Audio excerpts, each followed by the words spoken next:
Bend Studio is really about making a game that we want to play.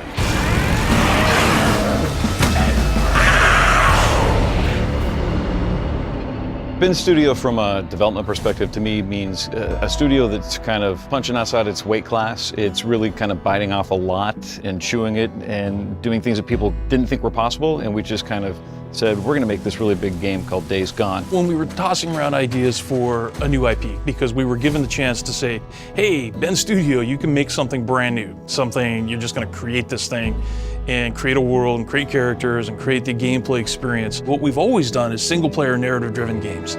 You know, all the Siphon Filter games and Resistance Retribution and Uncharted, of course. We learned so much from working on Uncharted for how to tell that kind of a story. From the start of the process, we had about 40 to 50 people, but we realized it's next gen, it's big, we need to grow, and so we brought people on strategically to kind of, from other AAA studios to kind of really help us, up our game in every department. At this point, we're sitting at about 130 people total in the studio, so it's much bigger than we've ever been, but still way smaller than you would expect for a game this big.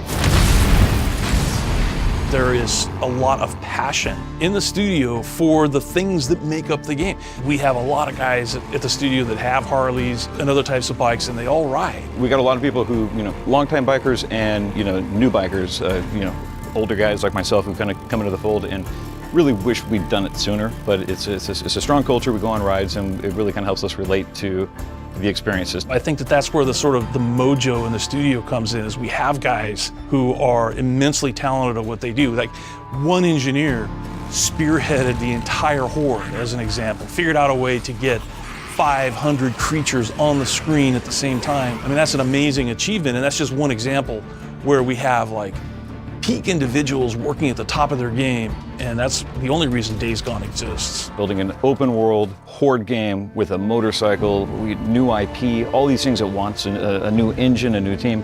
I think that it's just our ability to kind of declare, this is our mission statement, this is our goal, and just kind of do whatever it takes to achieve it. I think that that's our superpower, and we just went for it. In a way, I think that's like Deacon from the game, going up against a horde. That's been a metaphor for us making Days Gone. And I think that's only possible at Bend Studio.